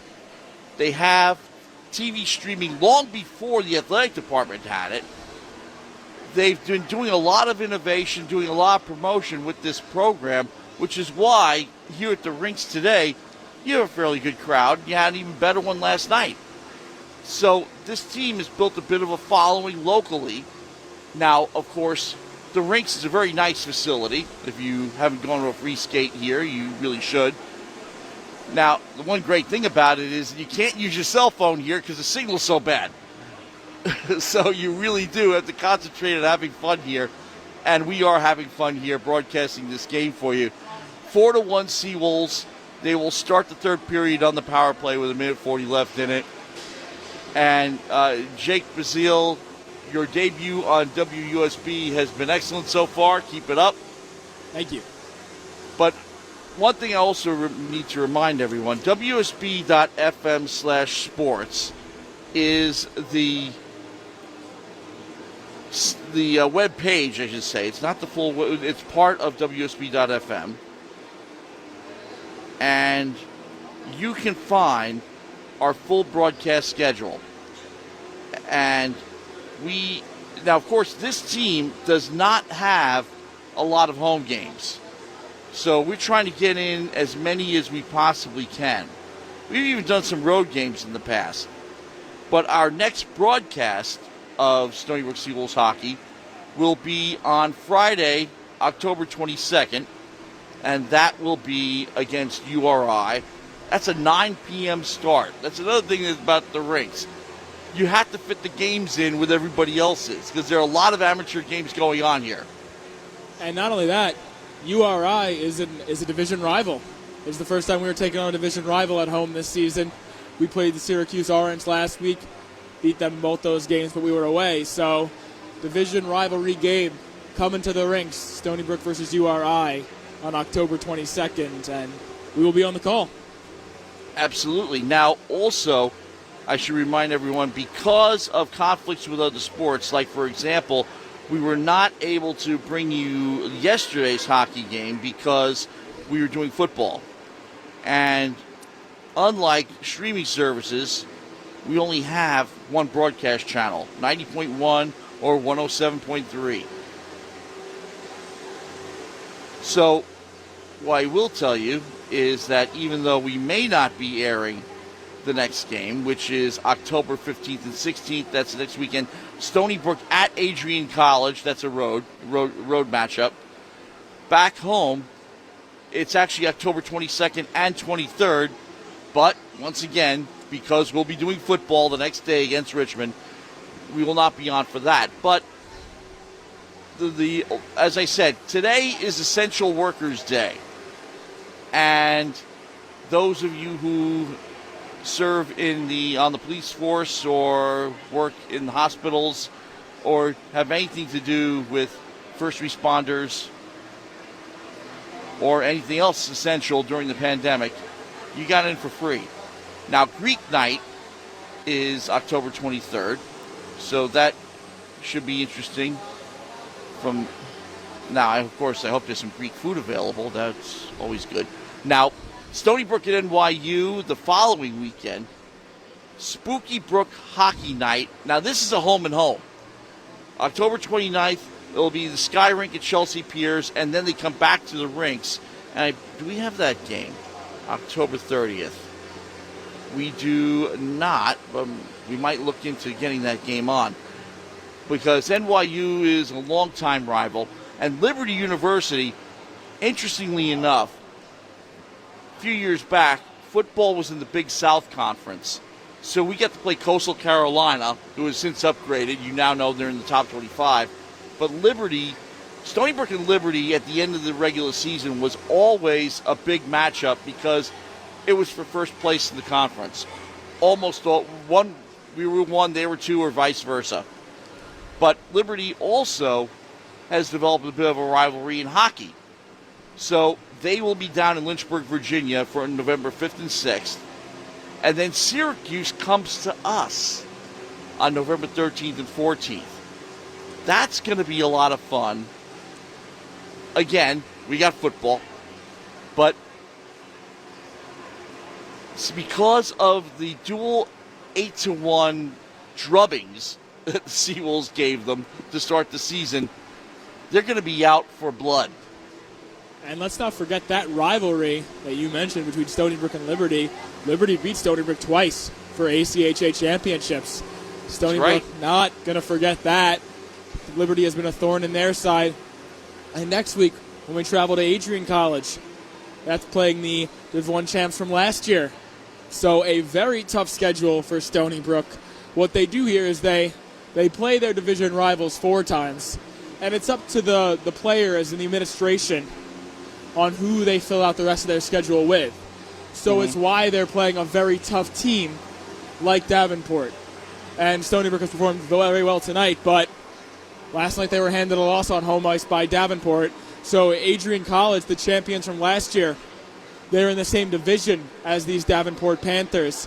And Stony Brook wants to play them because they want to play their best. They want an early test, too, because Syracuse, they cruised. Davenport, they were exposed. And now they're giving it right back to Davenport. I mean, this game is far from over. If Davenport gets its bearings back again and starts banging the Seawolves around like pinballs, which they certainly can do, this game could turn around pretty quickly. It's been Stony Brook dominating for the first 2 periods. They've outshot the Davenport Panthers 41-19. They're leading 4-1. But that's not a lot. That's not 8-1. No. That's reachable. It is very reachable, especially with the way we saw them be a quick strike team yesterday. All it takes is a man advantage for Davenport to really expose a team. They've done that this season so far. And that's the one thing that's worked for them so far in special teams. The penalty kill has been very, very good. Stony Brook has not had a power play goal today. After going in 25%, that's gone down a bit. So if they can draw Stony Brook into more penalties, that could easily turn the game around. This game is far from over, like I said. And we've heard plenty of times, if you're a hockey fan, you've heard the line, the most important shift, if this is the one after you let up a goal, and the most important game is the one after you lose. How you respond, how you adjust.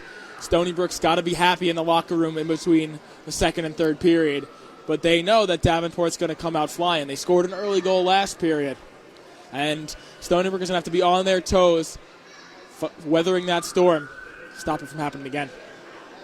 I'll tell you something, though. What can really take the wind out of your sails is if you can't win faceoffs. And that's the one thing that we don't have the official stat, the official live stat. We can tell you just anecdotally, that Stony Brook has been pretty strong on the faceoffs. Slevin in particular, but when you can't get the puck, you can't score. And they've been doing it at center ice after a goal. They've been doing it in the circles. And that also has definitely kept the action in the Davenport zone through most of this game. That turns around, the game can turn around. But still, Davenport, again, with the muscle, somebody gets the puck, knock them off it. And hockey, like other sports, has evolved with a focus on analytics and advanced stats and all these things. And there's been a movement towards possession, and possession being viewed as the way you win the games. And faceoffs are a key piece of possession, like you said. And Stony Brook has had possession all game. Last game, the possession was pretty back and forth, I would say. And that's what Davenport wants. Being able to limit Stony Brook's chances, limit their ability to have the puck on their stick, to have clean zone entries, to make breakout passes, to spread out in the neutral zone. All that was limited yesterday. It's been right for the taking today. You saw that in the first period a lot, where the zone entries, where Davenport was doing a pretty good job plugging up the blue line. And then if Stony Brook did sneak through, the goal was wide open. That was one problem. They left the goalie hanging out to the guy. Fortunately, Gauthier has kept the minute, stopping, 37 of 41 shots through 2 periods. 37 is what some guys do in 2 games, let alone 1. And they were able to do that, and you saw some results there, and the game stayed tight. I wonder what their approach is going to be in the same situation in the third period. Are they going to plug up that blue line again? Stony Brook made them pay, but if you stop the puck at the blue line, it's problem solved. Coming and not back only the other that, way. Yesterday, when Stony Brook managed to get those zone entries, when they managed to chase down pucks, Davenport was blocking every shot. Davenport was getting their sticks in those passing lanes. The cross-ice passes that we've seen tonight, the backdoor pass to Palmiak, that didn't get through yesterday. The centering feed took Nestepny, doesn't get through yesterday. Stony Brook using that speed, creating more, willing to chase the puck down, not let the puck come to it. Hitting bodies more than yesterday. It's been a Stony Brook game so far, close to their identity, close to what they want. And they're going to need to close it out for 20 more minutes. Well, the other thing, too, and again, we're dealing with college players, so it's really only a 4 to 5 year age spread. But Stony Brook is young. We're talking about guys scoring their first ACHA goals today. And Stony Brook is young, Stony Brook is fast. Davenport, a little bit more veteran. But Davenport, these guys all come from, and I'm just looking at the roster right here, if you just take a look, they're all, with a couple of exceptions, from the state of Michigan. Yeah. So these guys, even more so than people here, yes, we do have hockey programs, youth programs here in Long Island, not like the Great Lakes region, not like Michigan, not like Minnesota, not like Wisconsin. It's the reason why so many American NHL players come from that area. And it's more of the culture. It's Southern Canada is what it is. Interestingly enough, neither goalie we've seen the Stony Brook Seawolves take on is from the Great Lakes region, though, whereas most of the skaters are. Nathan Gauthier is from Laval, Quebec, and Alexander Rogers, who we saw last night, all the way out west from Anaheim, California. That's an oddity, because that is a direct result of the Kings and Ducks establishing themselves. But, from Quebec, it used to be your destiny if you were a good hockey player from Quebec, you were going to Montreal, which is one of the reasons why they won so many cups. Once they didn't own all the prospects coming out of Quebec, the rest of the league caught up. But Montreal's good again. Again, another thing to be looking forward to when the NHL season begins. But third period, it's all yours. Puck is dropped on Rinx ice. Face-off is won by Joseph Slevin. We've said that quite a lot tonight. Here's Brendan Pepe. Charging ahead, Dominic Malfetto on net.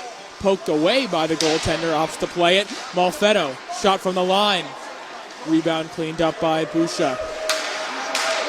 Jacob Boucher calling for it behind the defense is Duchette. He fled the zone early, and so Stony Brook able to keep it in. Backdoor pass, sliding block.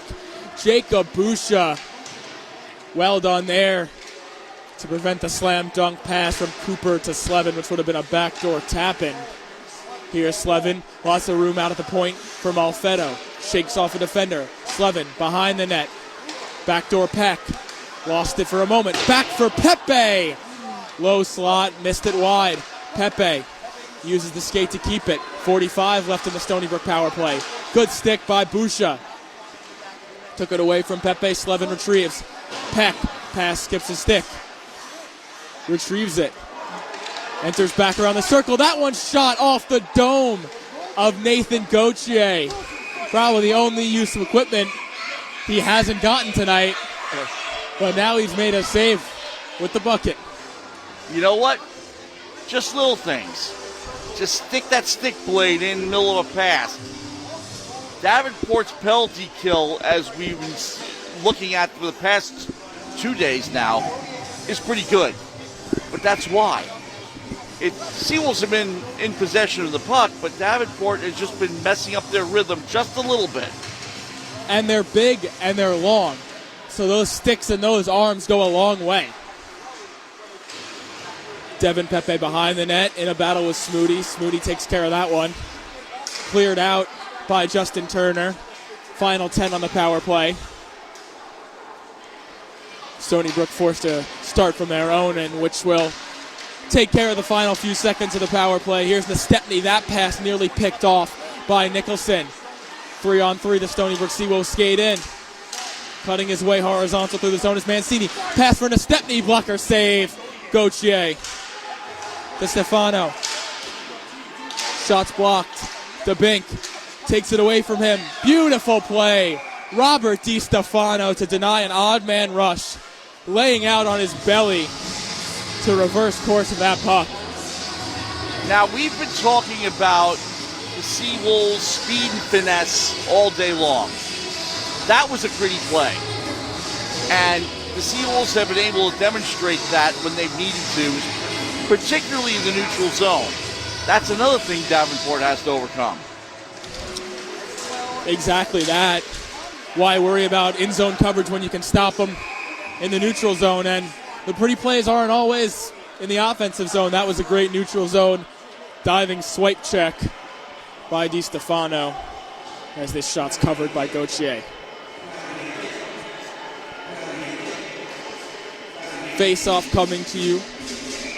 Offensive zone for Stony Brook. 17:52 left in the period. 46 shots for the Seawolves. Yet to record a shot on goal this period are the Davenport Panthers. Talsma behind his own net. Ties up with Sean Kendrick. Kendrick fights his way away from Talsma. Kendrick along the wall.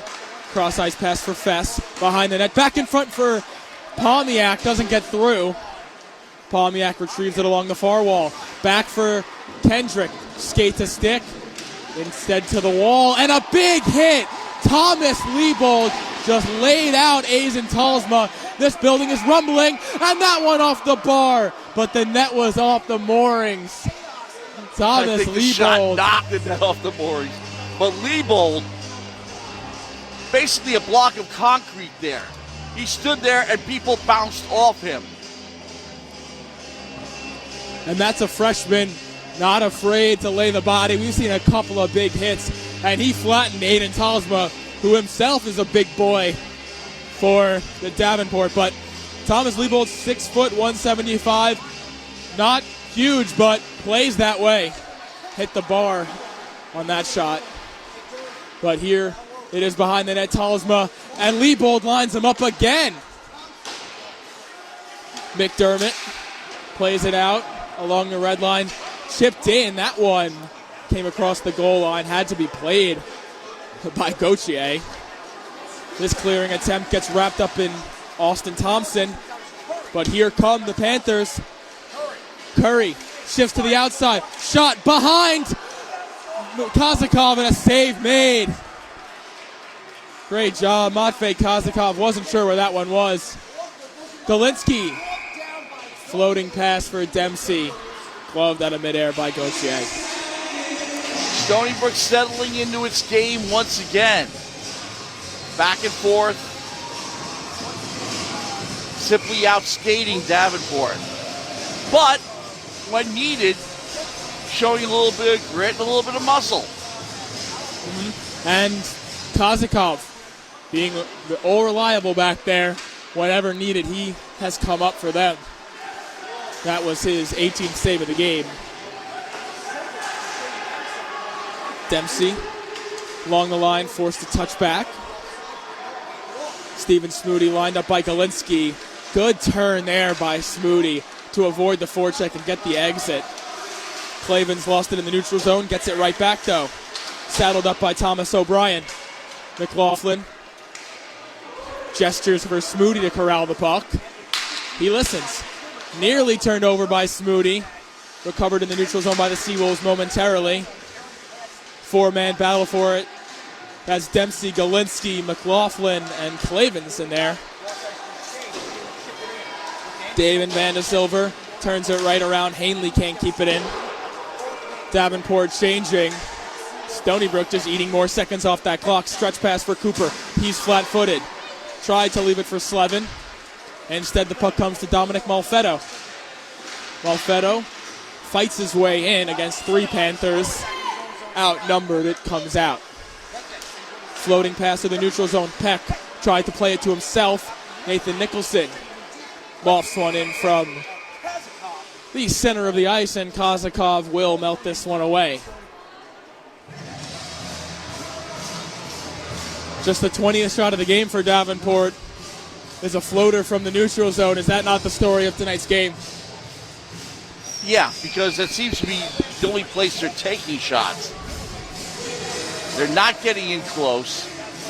And like I said, as much as we talk about the Seawolves skating, the Seawolves speed, they're keeping that slot free of black shirts. Here are three black shirts swirling around the offensive zone. Great play. That was Chucky Peck to avoid the check there. Managed to get the exit for Slevin. Tries to walk around Busha. Can't do it. Retrieves the puck on the other side of him, though. Got it for Pepe. A lot of room in front of Mancini. His shot into the glove. And held on to by Nathan Gauthier. How about that defensive play by Chucky Peck? Again, when needed, they come up with something that you don't necessarily expect them to do. On the other end, can't beat the guy one-on-one, stay with the puck. And that's exactly what Seawolves did. They got a good shot out of it. Chucky Peck, certainly known for his offense. Already has 4 assists on the season. Stats have gone up each of his last 2 or 3 years with the Seawolves. Had 9 goals, 17 assists last season. A great playmaker. Him and Slevin have that excellent power play connection. This pass, going for the breakaway pass for Pepe. Didn't get through. Here's Sebastian Duchette. Kendrick tips that one in. Retrieved by Pober. Turned over by Pober. Kept in with the skate of Kendrick momentarily. 3-on-2 for Davenport. Pass blocked. Dominic Malfetto. Closed the doors. And then he lays out Sebastian Duchette behind the net. A good little showing there for Dominic Malfetto. That pass in front. Defended by Pepe. Stony Brook closing in front of the net on those Davenport sticks. This one out in front. A few bodies chasing after it. Kendrick cleans it up. Behind the net, Malfetto again. Power play incoming for Stony Brook. That was David Van de Silver drawing it. And him and Duchette getting in to some extracurriculars here. Duchette maybe thinking he went down a little too easy, but nothing's going to change. Duchette's the one going to the box. Stony Brook going to the man advantage. Well, the man advantage hasn't really done much for Stony Brook as it is, but nobody wants to get penalized, especially when they don't think it's a valid one. But we get to see that Davenport penalty kill once again. And we've seen that Davenport penalty kill create chances, sometimes just as equally as the Stony Brook Seawolves power play. But here's Brendan Pepe along the right circle, dropped off for Peck. Backdoor Slevin. Didn't get through. Peck retrieves, hounding that puck. Malfetto. Slevin wants it. Peck cuts in. That one glances the shoulder of Gauthier. Back the other way comes Nicholson. He's got a lot of speed. Malfetto takes the body.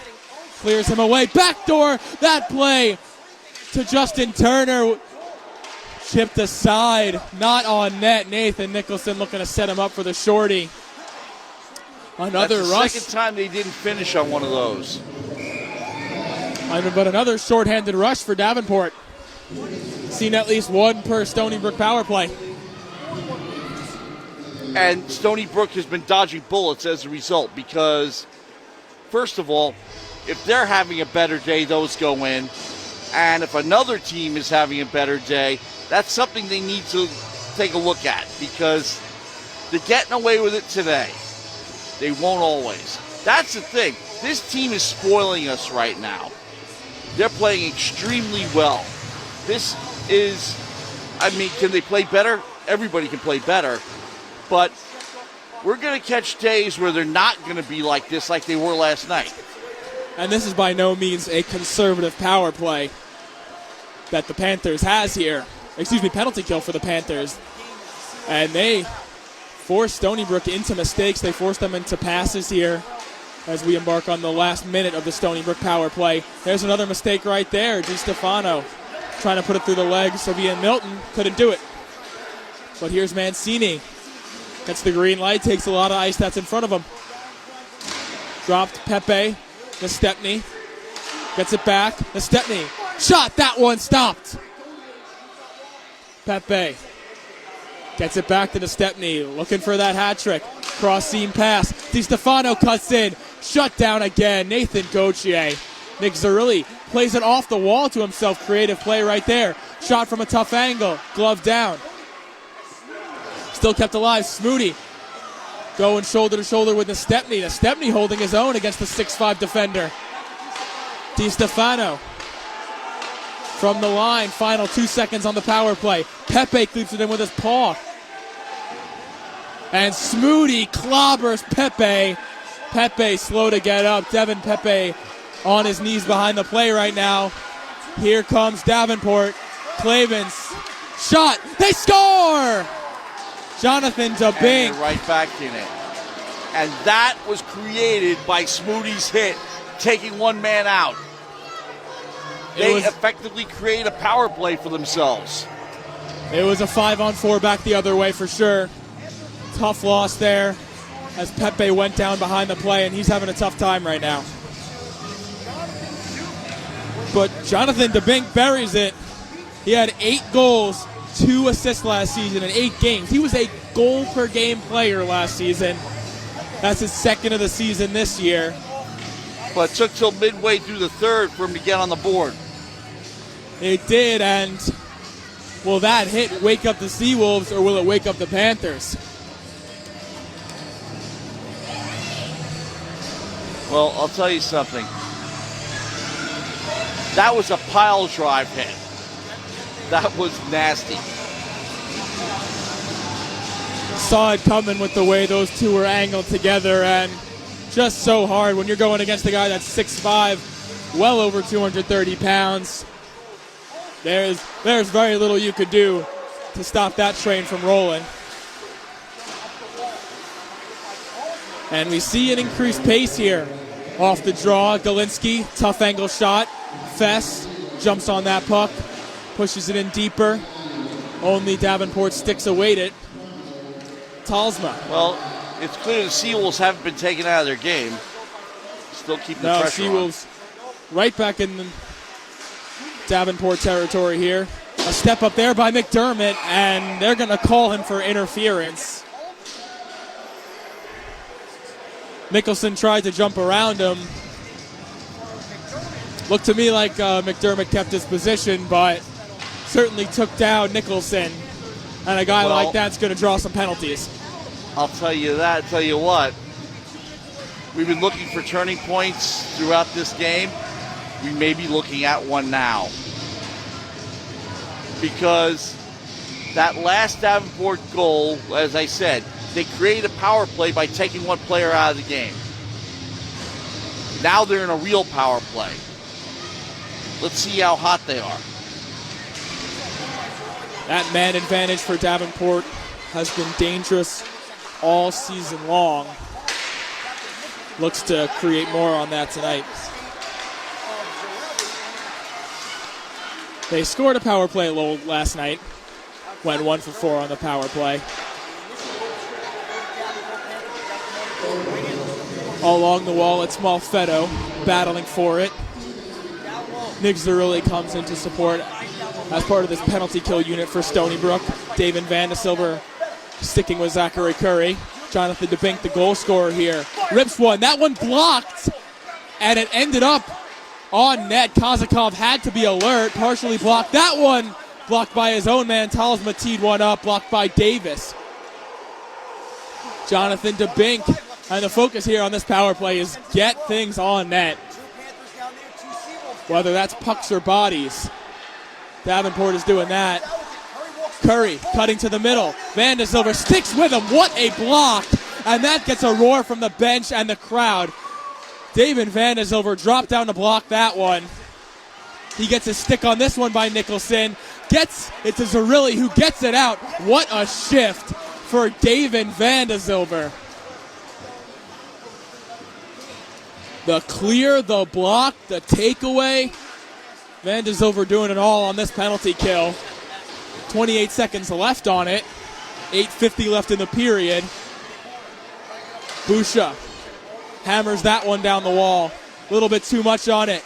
Pepe can't get it out. That's Brendan Pepe. But Connor Dempsey does. Hard work along the wall by Connor Dempsey. Final 5 on the Davenport power play. And barring the next 2 seconds being disastrous, that's a great kill for the Stony Brook Seawolves. Took the wind out of their sails because they were right on the precipice of a turning point here. And now teams are back at even strength. But still, the action in the Seawolves zone. Trying to still recover from the dying seconds of that power play, and they'll get it with a clear here that will not be an ice. Busha forced to go all the way back 200 feet at his own end. He'll charge away with it. Gideon Cooper closed him off, creating a chance for Slevin. Slevin walks in. That shot, glove going short side. Stopped by Gauthier. Speaking of de facto power play, Bucha lost his edge back on his own on Stony Brook blue line, so that left an opening, an opportunity for the Seawolves to convert. Maintaining the 4-2 lead, but like I said during the second intermission, game could turn on anything. And there are still 7 minutes and 40 seconds for any team to score. Plenty more goals here. Chucky Peck behind the net, pushed that one in front. There were just 3 Davenport Panthers there. This one winded in by Slevin, leading goal scorer for the Stony Brook Seawolves. This one in front for Cooper, out for Peck. Peck, he scores! Chucky Peck from Gideon Cooper. That was a goal scorer's goal. That was brilliant. And Fess is incensed. He got tripped after the play as he was going to celebrate. But Gideon Cooper, who was a playmaker, a great playmaker in Albertus Magnus College, feeds Chucky Peck in the slot. He bought his time, went to the outside and buried it. Looks like he had more than that.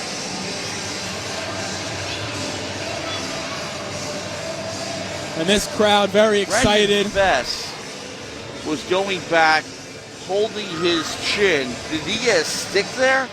And he was banging on the. He was very upset that no penalty was called.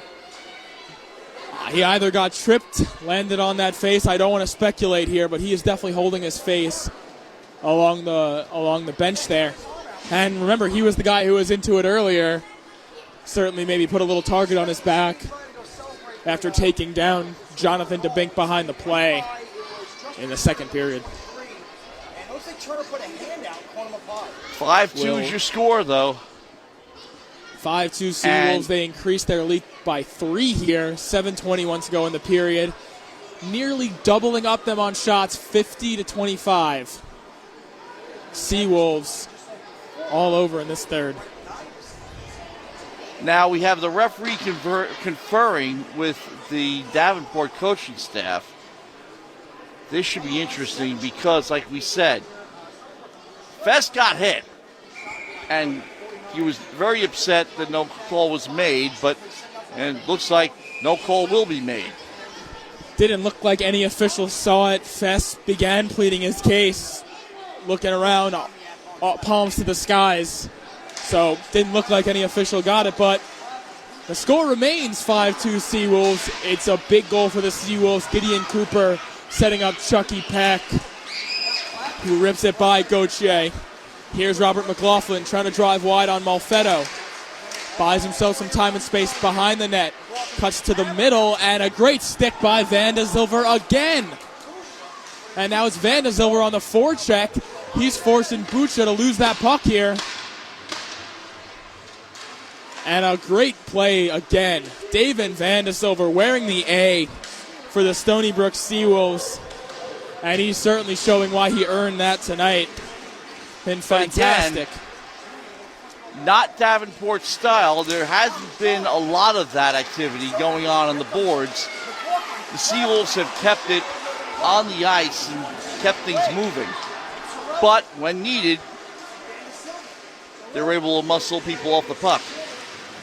Speaking of muscling people off the puck, there's Nick Zerilli taking on 2 Davenport Panthers there. Clevens comes away with it. He's sticked in the neutral zone by Galinsky. Galinsky over to Nestepny. Nestepny shot off a shin pad. Back in front. Great save by Gauthier. 6 minutes to go in the third period. 5-2 Seawolves. Brendan Pepe carves his way around Clavens into the offensive zone. Logan Davis cleans it up. 3-on-3. Curry tries to make a move around Mancini. He's stuck with him. Blocked the shot by Davis. Chucky Peck lost that one. Here's the Bink. The Bink in. Blocked by Pepe, the captain. Getting down to block that one. Curry back out for Talsma. Out to the point. Cleaned up by Stony Brook. Chucky Peck can't corral it in the neutral zone. Right back comes Davenport. They are offside, forced to touch up here, giving Stony Brook some much-needed reprieve here. Shimmy move by Mancini, gets it out, only to Austin Malone in the neutral zone. Busha turning away from O'Brien. Now has to face Slevin, but gets it away. Thompson shrugs off Slevin. It's offside here. I think Thompson thought he was getting called for something there, but he just stiff-armed Joseph Slevin. Now Slevin probably thinks Thompson should have been called for something, but well, that's the way it is in hockey. Down to 4:46, and I will give it to Davenport. They did come out a lot more aggressively here in the third period. Has not resulted in a lot, though. They just picked up another goal. That's it. Here's Liebold. Right circle, dropped it off for Dempsey, broken up. And most of their pressure in this game has come after Stony Brook's 5th goal. So Davenport feeling that desperation now. Smoody on for Turner. Now here's DeBink. DeBink tripped up in the neutral zone, and that's going to be a penalty. That should be a hooking DeBink, call. the goal scorer for Davenport in the second period, draws the penalty. It's the double goal scorer for Stony Brook in the box, Kyle Nestepny. Upset with himself in the box there.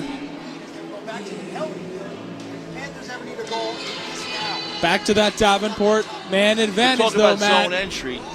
The Seawolves were they were behind a step this time around, and it resulted in them getting penalized for basically wrapping Davenport up. That shot by Busha is flubbed. Trying to force it out is Palmiak. He can't. But a great stick.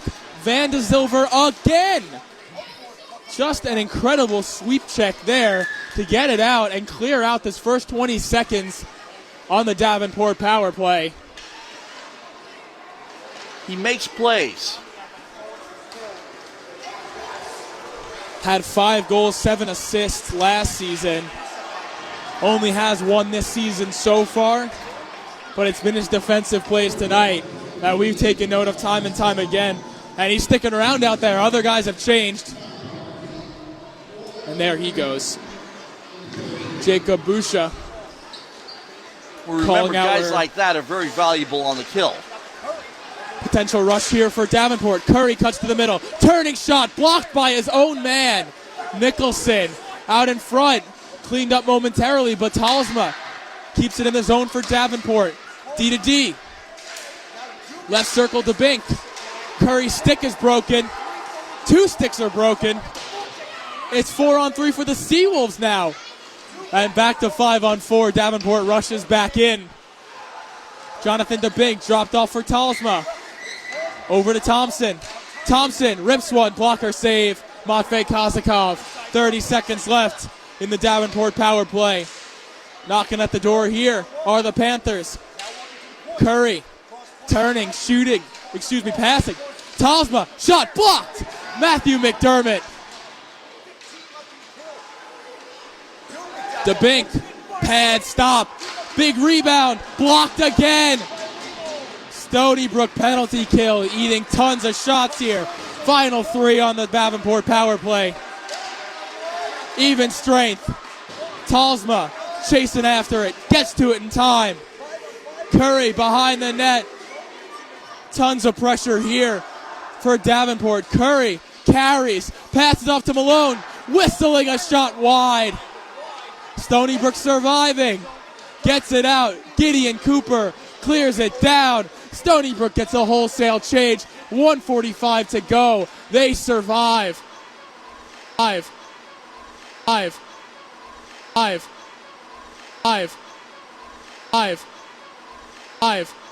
That was the best power play that Davenport has shown so far in this game. Look how many shots they got. Seawolves had to give it everything they had to stop them. Peck lost that one, but the stick of Pepe kept it in Davenport territory just for a moment. Beautiful move there.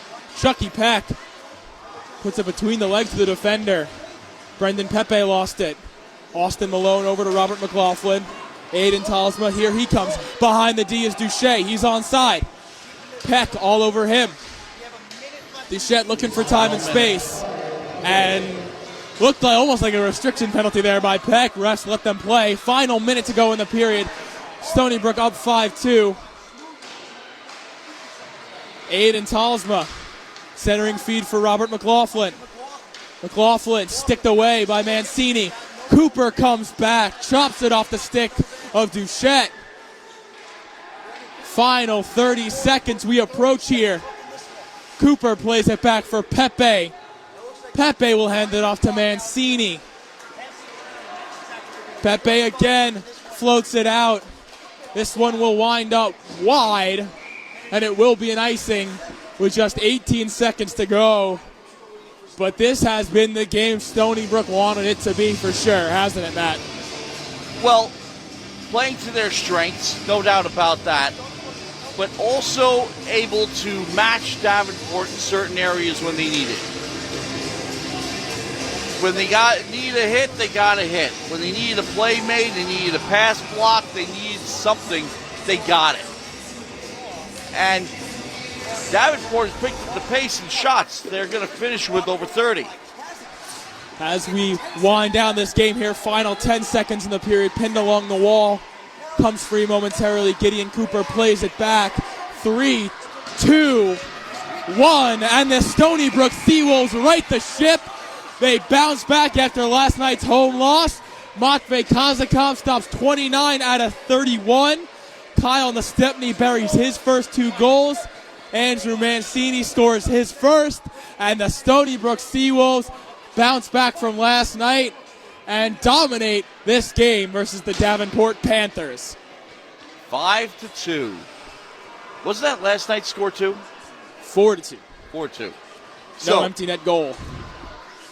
The Seawolves put on a show, I think. If you didn't see them last night, you would be very, very impressed. I think if you saw them last night, even more impressed by the way they turned things around. But you saw the kind of Seawolves team we expect to see all year.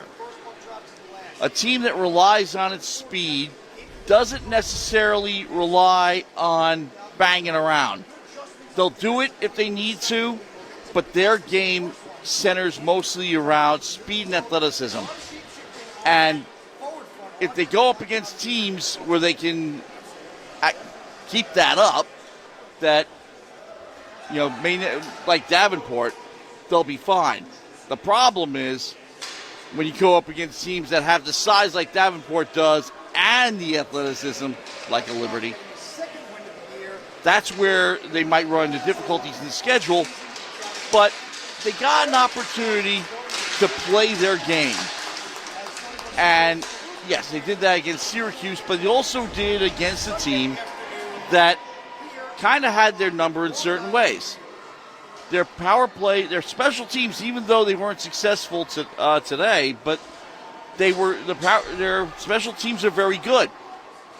And they showed the Seawolves the little things they can do to mess up their rhythm. The one thing they were not able to do was do that full strength. And the Seawolves, of course, take 50 shots, 5 of them go in the net, and basically keep the action in the Davenport zone and control the game end to end. And perhaps most importantly, they took last night's loss to heart. They were outmanned. They were outplayed. They hung Matvey Kozakov out to dry. He was not hung out to dry tonight at all. Stony Brook clamped out on their own end. They created in the Davenport zone.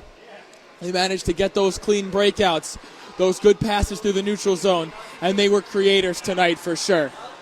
Well, Kozakov demonstrated what a goalie can do when he's not constantly under pressure. Now, Gauthier also demonstrated what a goalie can do when he's under constant pressure, because he stopped 45 out of 50 shots. Most of the time, you don't have to worry about that. And remember, they've got big defenders, but the Seawolves were faster. And I think that was the big difference in a game like this. So, we did go over this during the intermission, but I do want to let you know when our next broadcasts are. And they are as follows. Our next broadcast of Stony Brook Seawolves sports in general, actually is tonight on the sports section, 10 p.m. to midnight, Long Island's longest running call-in sports program. And also, remember too, that we have a game on Wednesday, men's soccer at New Jersey Institute of Technology. We're not sure we're going to do that game. We're going to double check on that. But that would be a 7 p.m. start. Thursday, women's soccer is home at Laval Stadium against Binghamton. That's at 6 p.m. And then on Saturday, October 16th, the football team takes on Delaware at home. 3:15 p.m. start there. And the next day, men's soccer at home against UMass Lowell. That game starts at 1. But now it is time to call it a day here at the Rinx and Hauppauge. Jake Basile, great job making his debut as a member of the WUSB Sports Department. But most importantly, you'll be hearing a lot more from him over the course of the season. And we're looking forward to bringing that to you. Our next broadcast of Seawolves hockey, Friday, October 22nd. That will be against URI.